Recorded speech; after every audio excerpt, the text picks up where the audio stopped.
En el tema de teología estamos estudiando la escatología que habla de los tiempos futuros. Hoy hablaremos la segunda venida de Cristo, una esperanza viva para la iglesia.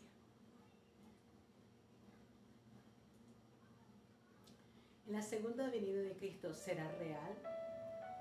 ¿Será solamente una imaginación? ¿Hay bases bíblicas para asegurar la segunda venida de Cristo?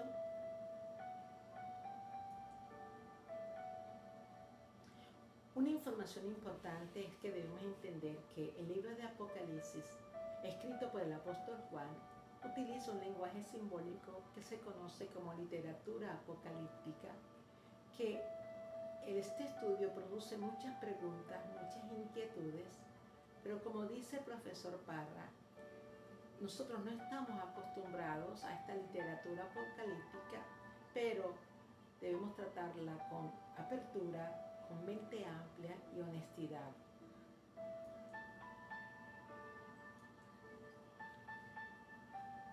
¿Por qué es importante hablar de la segunda venida de Cristo?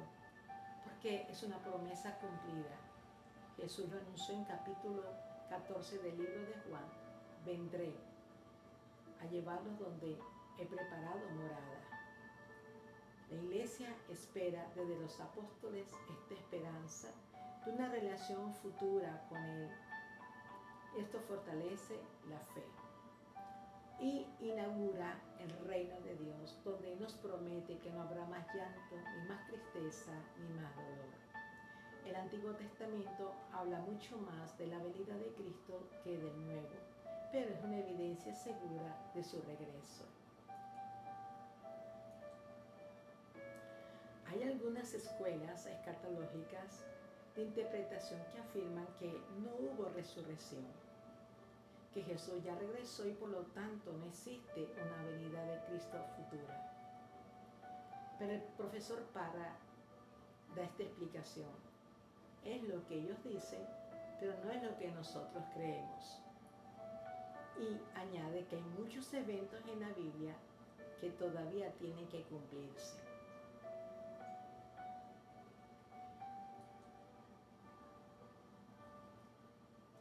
Su segunda venida se conoce como Maranata también.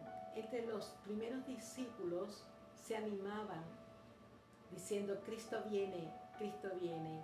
Y la palabra parusia también significa presencia, avinamiento o llegada.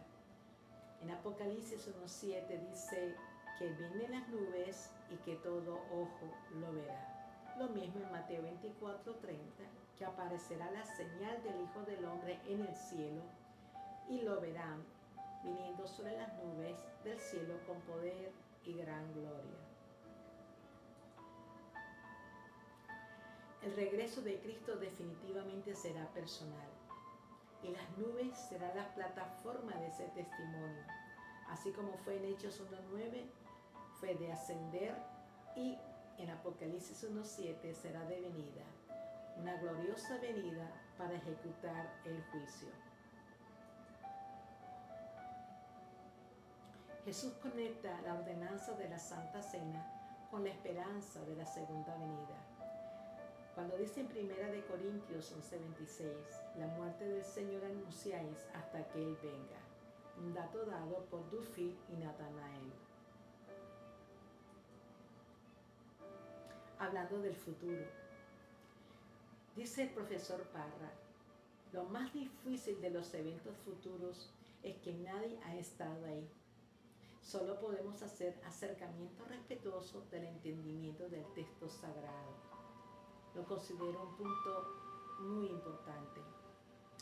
En el arrebatamiento o el rapto habla en 1 Tesalonicenses 4:16, que dice que seremos arrebatados en las nubes para recibir al Señor en el aire y estaremos con Él siempre.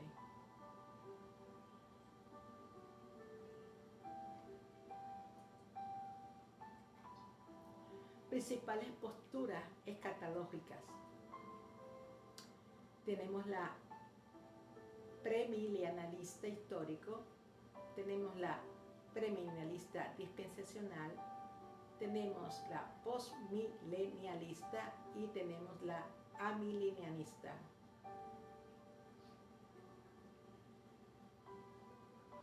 Importante entonces en la exposición de las posturas es entender que cada postura tiene fortalezas y tiene debilidades, que no debe afectar la esencia del cristianismo, que debemos evitar las discordias y la desunión en el cuerpo de Cristo, que se puede adoptar la postura que más crea conveniente y siempre teniendo en cuenta la posibilidad del error. Raúl Salvidar nos enseña una vez más que no debemos olvidar el axioma, que en teología nadie tiene la última palabra, sobre todo excepto en aquellos temas que constituyen la esencia del cristianismo. En cuestión del rapto, la segunda venida, los calvinistas no creen en el rapto secreto, como Sproul, como Gruden, como Hodge y como Leo Garrett. También tenemos los dispensacionalistas que sí creen en el rapto, que sí es secreto y es antes de la gran tribulación o la tribulación, como Perlan, como Duffield y como Clapp. Con respecto al milenio, los amilenistas no lo aceptan y tenemos a Perlan, a Raúl Salvidar y otros que sí la aceptan.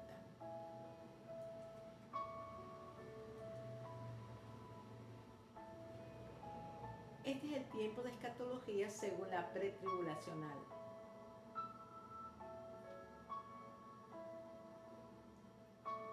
Jesús viene, después viene el tribunal de Cristo, las bodas del Cordero, la segunda venida visible, el reino milenial, la resurrección, Satanás será atado por 1000 años y luego será desatado y luego viene el juicio donde el enemigo será lanzado al lago de fuego por la eternidad. En una manera resumida, esta escuela entiende el rapto secreto para el mundo, la tribulación literal por 7 años, que su regreso será visible, reinará por 1000 años y después el estado eterno. Muchos quieren averiguar las horas, las fechas, los días, todo esto para dar como un principio de qué día puede venir el Señor.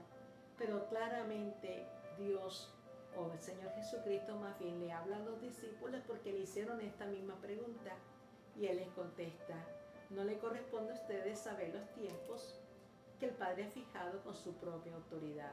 Más bien, Él nos aconseja que debemos velar y orar.